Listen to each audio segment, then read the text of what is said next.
কোনো বড় ভূমিকম্প সংঘটিত হওয়ার আগে অসংখ্য ছোট ছোট ভূমিকম্প দিয়ে নাড়া দিয়ে যায়, কম্পন সৃষ্টি করে যায়। এতেই বুঝতে হবে যে টেকটনিক প্লেটে বড় রকমের একটা সংঘাতের দিকে যাচ্ছে, একটা নড়চড় হতে যাচ্ছে। বিষয়টি আমাদের জাতীয় জীবনেও একই, বা সামাজিক জীবন, ব্যক্তি জীবন, পারিবারিক জীবন, সর্বক্ষেত্রেই এই বিষয়টা আমাদের মাথায় রাখতে হবে। আমি বিশেষ করে বাংলাদেশের কথা বলি। আমাদের এখানে 17 কোটি লোক বসবাস করে। আমাদের মাঝে শুধু একটাই ব্যবধান হলো যে ধর্মীয় জনগোষ্ঠীর ভিন্নতা। এছাড়া সর্বক্ষেত্রে আমরা মানে সাদৃশ্যপূর্ণ বা একই চরিত্রের, একই বৈশিষ্ট্যের মানুষ আমরা। এবং আমাদের ভিতরে যে সমস্যাটা তা হলো, হয়তো আমরা অগোচরে কেউ কারোর বিরুদ্ধে কথা বলতেছি বা নানান ধরনের গীবত করতেছি, কিন্তু দিন শেষে আপনি বিপদে পড়েন, আপনার সবচেয়ে বড় যে শত্রু সেই বুক দিয়ে আপনাকে আগলাই ধরবে। এই হলো আমাদের জাতীয় চরিত্র। উপর আমরা শত্রুতা পোষণ করি, বিদ্বেষ পোষণ করি, হিংসা, নানান ধরনের জেলাসি, সব কিছুই আমাদের কিছু চরিত্রগত বৈশিষ্ট্য লক্ষ্য করা যায়।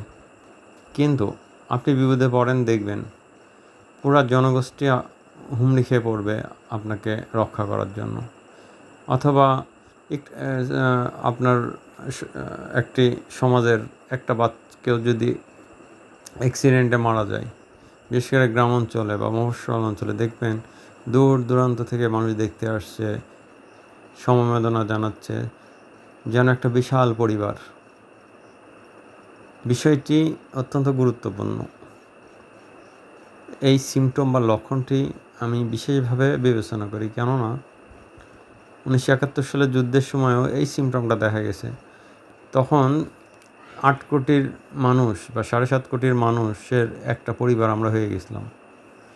কিছু ব্যতিক্রম থাকেই, একটা পরিবারেও সামান্য ব্যতিক্রম থাকতে পারে। 10টা ছেলে বা 5 জনের ভিতরে একজনের ভিতরে কিছুটা ব্যতিক্রম পরিলক্ষিত হয়, কিন্তু তা জাতীয় জীবনে বা পারিবারিক জীবনে খুব একটা প্রভাব ফেলে না। সুতরাং আমরা রয়েছি সবাই জোটবদ্ধ হয়ে একে অন্যের সঙ্গে। দ্বিতীয় বিষয়টি হলো এই, যে কোনো বড় ভূমিকম্পের উদাহরণটা এবার আসি, যে একটা বড় ভূমিকম্পের আগে ছোট ছোট বিভিন্ন ধরনের সিমটম দেখা দেয়।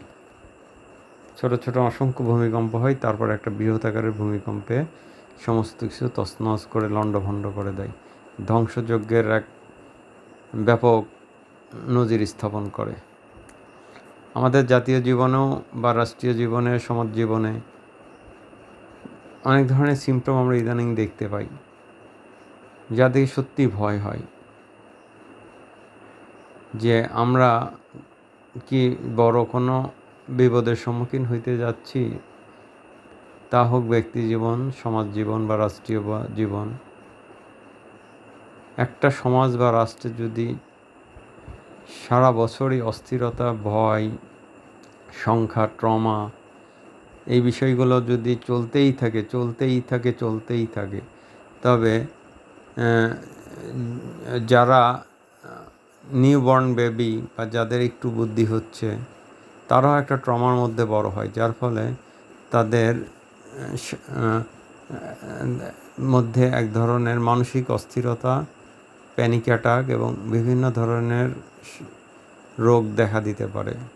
যেমন প্যানিক অ্যাটাক থেকে আপনার পার্কিনসন নামে গুরুতর রোগ হইতে পারে, বিভিন্ন ধরনের রোগ হইতে পারে, বুদ্ধি প্রতিবন্ধী মানুষ হয়ে যেতে পারে, হার্ট অ্যাটাক করতে পারে, স্ট্রোক করতে পারে, অসংখ্য অসংখ্য অসংখ্য।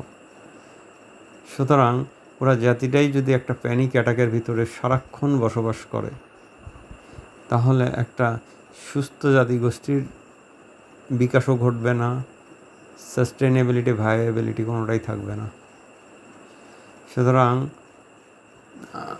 আমাদেরকে খুব দ্রুত একটা সিদ্ধান্তে চলে আসা উচিত, তা হলো আমরা শান্তিপূর্ণ সহাবস্থানে বিশ্বাসী, স্থায়িত্বে বিশ্বাসী, আমরা আমাদের অস্তিত্বে বিশ্বাসী। যে যাই বলুন, যে বলা হয় যে নগরে আগুন লাগলে দেবালয়ও রক্ষা পায় না, বিষয়টা তাই। বাংলাদেশের এক প্রান্তে যদি কোনো অঘটন ঘটে, অপর প্রান্তে তার প্রভাব হবেই। এখন পৃথিবীটা হয়ে গেছে বৈশ্বিক। আজকে যদি বাংলাদেশে অস্থিরতা দেখা দেয়, তার প্রভাব গিয়ে পড়ে ভারত, পাকিস্তান, শ্রীলঙ্কা, মালদ্বীপ, নেপাল, ভুটান, বার্মা, সমস্ত স্থানে গিয়েই তার একটা প্রভাব পড়ে। ইভেন কি যারা পরাশক্তিগুলো, তারাও খুব বিষয়টি খুব মাইনিউটলি বা খুব তীক্ষ্ণ দৃষ্টিতে জিনিসটা পর্যবেক্ষণ করে যে কোথায় কি হচ্ছে।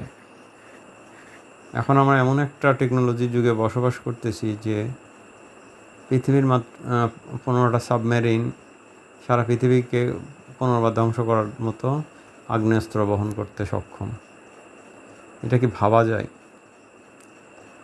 খুবই একটা, আজকে যদি আমেরিকার থেকে কোনো ক্ষেপণাস্ত্র নিক্ষেপ করায়, তা পৃথিবীর যে কোনো প্রান্তে গিয়ে আঘাত আনতে সক্ষম এবং সেই ওয়ারহেডে পারমাণবিক বোমা বহনে সক্ষম। তাহলে এই যে একটা পরিস্থিতি আমরা বসবাস করছি, তাহলে বর্তমান যারা শিশু, বিশেষ করে শিশুদের নিয়ে বেশি চিন্তা, তারা তো সুস্থ মানসিকতা নিয়ে বড় হচ্ছে না, নিশ্চয়তা নিয়ে বড় হচ্ছে না, সুন্দর একটা ভবিষ্যৎ সামনে রেখে তারা বড় হচ্ছে না। তাই বলছি, যেমন একটার পর একটা দেশে যদি দুর্ঘটনা ঘটতে থাকে এবং এ পক্ষ অপক্ষকে ধাওয়া করে, এ পক্ষ অপক্ষের মধ্যে ষড়যন্ত্র করে, তাহলে বুঝতে হবে যে জাতিগতভাবে আমাদের অস্তিত্ব অতি সন্নিকটেই বড়ই সংকটময় অবস্থান অপেক্ষা করছে। হয়তো সংকট শব্দটা আমরা শুনতে শুনতে সংকটের গুরু অর্থ আমরা উপলব্ধি করতে পারতেছি না, কিন্তু যারা 71 যারা যুবা বৃদ্ধা ছিলেন,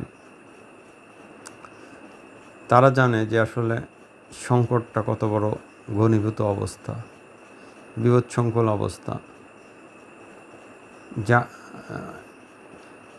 যারা এর জ্বালায় পড়ছে, তারাই বোঝে জ্বালা কি। সুতরাং আমরা 71 পুনরাবৃত্তি দেখতে চাই না, 1757 পুনরাবৃত্তি দেখতে চাই না। আমরা একটু শান্তিতে বাস করতে চাই, একটু সম্মান নিয়ে বাঁচতে চাই, একটু স্বচ্ছন্দের মধ্যে বাঁচতে চাই। শিক্ষা, চিকিৎসা, নিরাপত্তা, এগুলো আমাদের জন্য আমাদের বড়ই অপরিহার্য। আমরা তো বয়সের অনেক পারাকাষ্ঠ ডিঙিয়ে এসেছি। আমাদের যারা সন্ততি, এদের নিয়ে আমরা বড়ই চিন্তিত। এদেরকে আমরা কোন বাংলাদেশে রেখে যাব, বা বৃহত্তর প্রেক্ষাপটে বলে আমরা এদেরকে কোন পৃথিবীতে রেখে যাব। এখন পৃথিবীটা হয়ে গেছে একটা গ্লোবাল ভিলেজ। আজকে যেখানেই সমস্যা হোক, তার প্রভাব গিয়ে পৃথিবীর অপর প্রান্তে গিয়ে পৌঁছে যায়। সুতরাং এটা আসলে ভাবা মুশকিল যে আসলে আমরা কোথায় গিয়ে শেষ হবে, শেষ কোথায় কে জানে।